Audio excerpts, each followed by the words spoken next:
مجھے اس سے آپ بتائیں، رسول صلی اللہ علیہ وآلہ وسلم پہ جادو کی کوشش ہوئی، اب یہ سوال ہے کہ جادو کیا گیا، کیا وہ اس کے اثر میں آئے یا نہیں آئے؟ جی یہ اس کو ذرا دیکھیں یہ بڑا اہم سوال ہے. رسول اللہ صلی اللہ علیہ وسلم پر جادو کیا گیا اور لبید ابن عاصم کی بیوی اور بیٹیوں نے کیا، اور یہ بخاری شریف کے اندر موجود ہے. اگرچہ خبر احاد ہے لیکن متعدد طرق سے یہ مروی ہے. اچھا، یہاں پر اب مفسرین اور فقہا کا اختلاف ہوا ہے.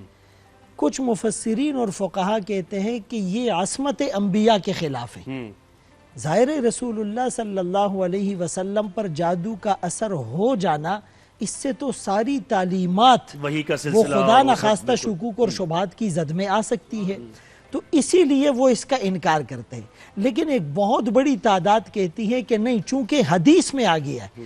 بعض اوقات ہمارے ایموشن، ہمارے جذبات، ہمارے تخیلات وہ ایک طرف، لیکن قرآن اور حدیث میں جو چیز آ جائے اس کو اعتراف کرنا پڑتا ہے.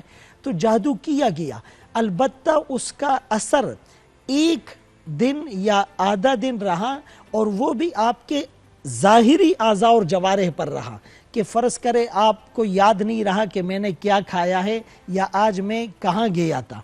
اس سے خدا نخواستہ یہ شائبہ بالکل ذہن میں نہ لایا جائے. ذہنی کیفیت جب آپ بھول گئے، یعنی ایک سوال ہے طالب علم کی حیثیت کہ اگر آپ بھول گئے کہ آپ نے کیا کھایا تھا، تو وہاں ایک چیز تو آ گئی نا، بہرحال ایک دیکھیں بات آپ کی ٹھیک ہے، لیکن یہ بھی تو امت کو تعلیم دینا مقصود ہے. آپ مجھے یہ بتائیں، کیا رسول اللہ صلی اللہ علیہ وسلم بیمار نہیں ہوتے تھے؟ اس بیماری کے اثر سے کیا آپ کو تکلیف نہیں ہوتی تھی؟ کسی بچھو اور سانپ کے ڈسنے سے کیا انبیاء کو ظاہری طور پہ تکلیف نہیں ہوتی تھی؟ تو وہ جو بشریت کا جو تقاضا ہے، اس بنیاد پر اس طرح کے معاملات کا ہو جانا یہ عصمت انبیاء کے خلاف بالکل نہیں ہے. اور اس کی سب سے بڑی دلیل کہ رسول اللہ صلی اللہ علیہ وسلم نے فرمایا کہ میں سویا ہوا تھا تو دو فرشتے آئے، ایک میرے سرہانے اور ایک پاؤں کی طرف کھڑا ہو گیا، اور کہنے لگے کہ ان صاحب کو کیا ہے؟ تو ایک فرشتے نے دوسرے سے کہا کہ ان پہ جادو کی کوشش کی گئی ہے.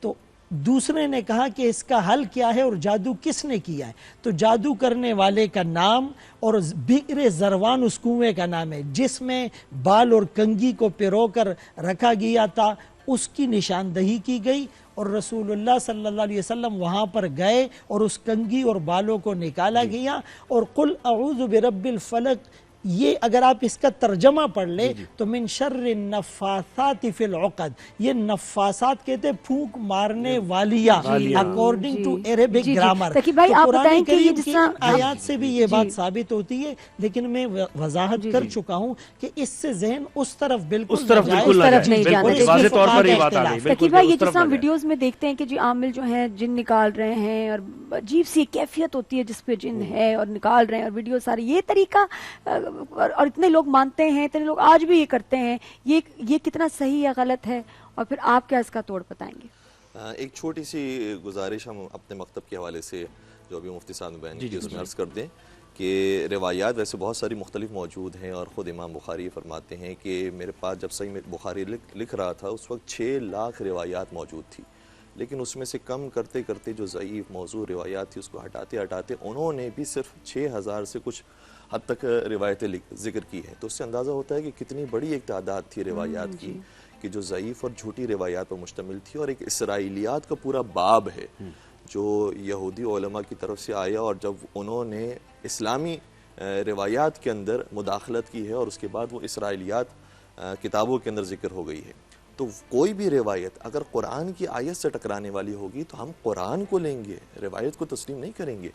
اس لیے سورہ نجم کے اندر باقاعدہ وضاحت کے ساتھ یہ موجود ہے کہ بسم اللہ الرحمن الرحیم والنجم اذا ہوا ما ضل صاحبکم وما غوا وما ينطق عن الهوى ان هو الا وحی یوحی، کہ نجم کی قسم کہ جو ستارہ ہے جو ٹوٹا اور گرا، اس کی قسم ہے کہ تمہارا جو صاحب اور نبی ہے وہ کبھی بھی گمراہ نہیں ہوا، کبھی بھی منحرف نہیں ہوا، کبھی بھی اس کا ذہن کسی بھی موقع پر لرزش کا شکار نہیں ہوا.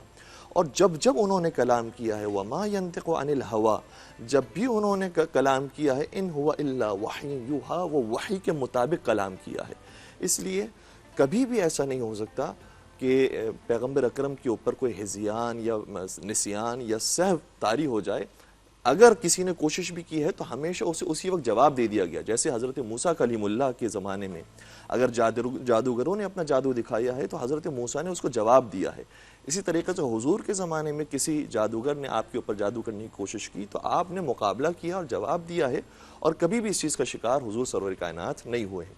دوسری بات جو بہن کا سوال تھا کہ جب بعض لوگ یہ نکالنے کے لیے مختلف طریقے استعمال کرتے ہیں، تو سب سے پہلی بات یہ ہے کہ عمل السحر وتعلیمہ وتعلمہ والتکسب بہ حرام مطلقاً.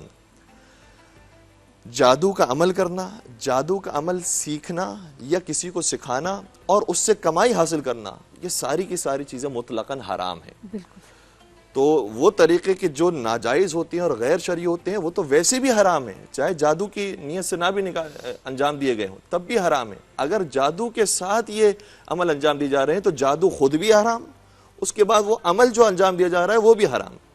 تو اس لیے اگر جادو نکالا بھی جا رہا ہے تو اس کے اندر صرف ایک استثناء موجود ہے. وہ کون سا استثناء ہے؟ کہ اگر ہم پر کسی نے جادو کر دیا ہو اور یا ہمارے کسی اطرافی کے اوپر کسی نے جادو کر دیا ہو اور اس کی جان کا مسئلہ ہو، اس کی جان جا سکتی ہو، یا اتنا بڑا سخت امتحان ہو اس کے لیے کہ اس کے لیے سروائیو کرنا مشکل ہو رہا ہو، تو صرف اس صورت میں چونکہ جان بچانا واجب ہے، اس کے لیے اگر کوئی اور راستہ نہ ہو سوائے یہ کہ جادو کا توڑ جادو کے ذریعے کیا جائے تو پھر اس موقع پر اجازت ملتی ہے جان بچانے کی غرض سے. بہت شکریہ، ورنہ کسی اور غرض بہت سے شکریہ اجازت تقی نہیں بھائی. ملتی ہے. جی وسیع بھائی آپ. جی مفتی صاحب کچھ کہنا چاہتے ہیں. علامہ صاحب نے کہا کہ بخاری شریف میں خود امام بخاری فرماتے ہیں کہ میں نے 6 لاکھ حدیثوں سے 6-7 ہزار کا انتخاب کیا. تو انہوں نے یہ وضاحت کی کہ اس میں سے بھی لاکھوں حدیثیں صحیح تھی. آپ یہ کبھی نہیں کہہ سکتے کہ صرف بخاری شریف کی حدیث صحیح ہے. صحائح ستہ جو ہے اور جو صحیح حدیث کی تعریف بنقل عدل تام ضبط متصل سند غیر معلل ولا شاذ، تو یہ تمام احادیث صحیح ہے. جہاں تک انہوں نے قرآنی آیات پیش کی تو رسول اللہ صلی اللہ علیہ وسلم کو قرآن میں اللہ نے فرمایا واللہ یعصمک من الناس، اللہ نے آپ کو لوگوں سے معصوم اور محفوظ کر دیا ہے. لیکن اس کے باوجود آپ کا چہرہ زخمی نہیں ہوا، آپ کے دندان مبارک شہید نہیں ہوئے. اچھا نماز میں آپ صلی اللہ علیہ وسلم سے نماز قضا نہیں ہوئی. اچھا سنیں نماز قضا ہوئی دے رہے ہیں وہ جسمانی چیزوں کی ہے، وہ صحیح بشری تقاضے ہیں. اس پہ آپ بات نہیں، میری بات میں آپ نہیں بولیں گے چونکہ آپ کی بات میں آپ اپنی باری میں بولیں گے، ورنہ تو پھر اس طرح اچھا میں نے جو نتیجہ اخذ کیا میری بات سنیں. اچھا آپ اپنی بات بولیں گے، میں نتیجہ. دیکھیں ایک بات تو یہ باقی رسول اللہ صلی اللہ علیہ وسلم سے نماز قضا ہوئی ہے. اچھا سنیں، اور یہ امت کو تعلیم دینے کے لیے مقصود تھا، اور امت کو تعلیم دینے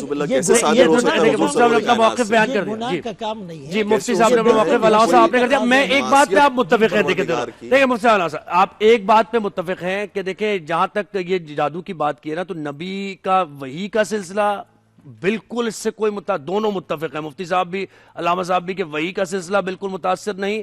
ہدایت کا سلسلہ جو نبی نے دیا ہے لوگوں کو، اصحاب کو، وہ بالکل اس سے متاثر نہیں ہوا. تو یہ بالکل ہماری جو ہے نا اس بات پر متفق ہیں، دونوں ایک ہی پیج پر ہے. بہت شکریہ علامہ صاحب نے وقت دیا، آپ نے وقت دیا، اور ہمارے ساتھی ہوں گے اب مزید موضوعات ہوں گے. آپ فصیح بھائی کچھ نعت کے چند اشعار. جی